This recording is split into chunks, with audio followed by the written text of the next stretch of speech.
En Colombia, no pagar seguridad social por rentas de capital puede generarte multas del 200% más los intereses de mora.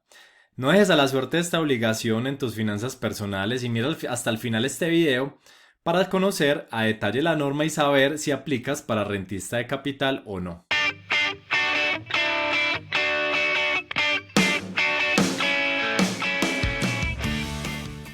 En Colombia existe un concepto que se llama rentista de capital. Explicándolo de una forma muy sencilla, son las personas que ganan dinero a través de un capital, es decir, no por fuerza de trabajo, sino que con un capital obtiene rendimientos por él. Hay muchas formas de obtener rendimientos por un capital, ya sea con arrendamientos, por dividendos, por repartición de utilidades, todo eso se conoce como rentista de capital. No importa si eres dependiente o independiente. Puedes decir, yo trabajo en una empresa, entonces no aplico para eso. Es mentira. Así trabajes para una empresa y seas dependiente. Si tienes adicionalmente rendimientos por capitales que superen un salario mínimo, también eres un rentista de capital.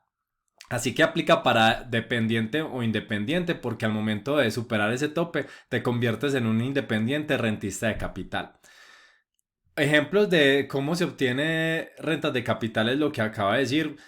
Cualquier forma o instrumento financiero que dé retornos mensuales por encima de un salario mínimo que no sea a través de tu fuerza de trabajo, sino que fue usando un capital.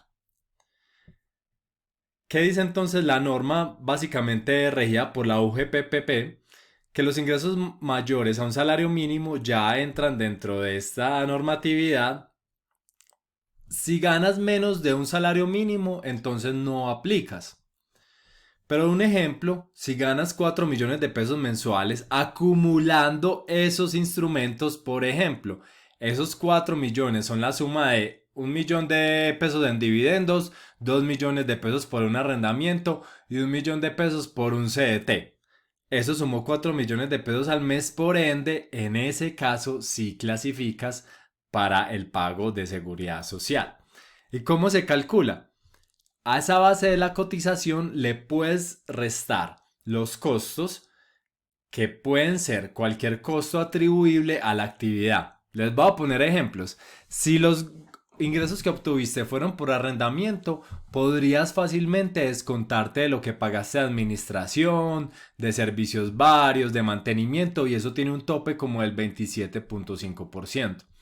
Entonces, descontando esos costos que tienen que ser demostrables, que se llama presunción de costos el concepto, vas a restarle ese valor y luego vamos a multiplicar por el 40%.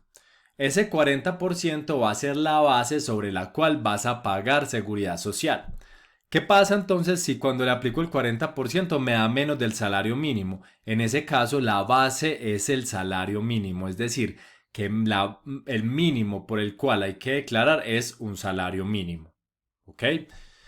Entonces, en este ejemplo, no le aplicamos, no le restamos ningún costo, pero le aplicamos el 40%, es decir, que tenemos 1.600.000. Sobre ese 1.600.000 es que pagaremos pensión y salud correspondiente a la actividad por pensión de 16% y salud del 12.5%. Aquí pongo un asterisco para que por favor les voy a dejar ahí en la descripción el link de la calculadora de la UGPP para que lo hagan exactamente con la calculadora y pueden ingresar los datos y les dice exactamente cuánto deben de reportar. Hay algunas preguntas que siempre se hacen y yo personalmente he asistido a varias charlas de la UGPP, he hecho directamente yo preguntas y se repiten ciertas preguntas que yo te quiero dejar acá. ¿Qué pasa si no pago? La multa es del 200% del valor que debiste haber pagado más los intereses de mora por el tiempo que lo dejaste hacer, así que pilas. Es mejor pagar porque la realidad es que la UGPP tiene absolutamente el rastreo de todo lo que ingresa a nuestras cuentas, así que evadirlo no tiene mucho sentido. ¿Qué costos puedo incluir? Todos los costos derivados de la actividad, excepto para dividendos. Pilas con eso. Para dividendos no se puede incluir ningún costo porque no lo van a aceptar. Pero para todos los demás rentas de capital se pueden incluir todos los costos. Entonces, un CDT, puede ser que un CDT tuvo costos de administración del fondo. Por ejemplo, un fondo que te cobra el 1% de comisión, ese 1% de comisión se puede descontar. ¿Listo?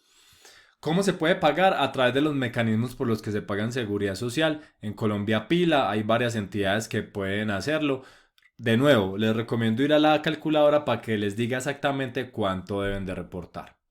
Esta información es muy valiosa, les va a evitar muchos dolores de cabeza, llamados de la UGPP a pagar con multas excesivas, así que es mejor no dejar esta planeación tributaria a la suerte.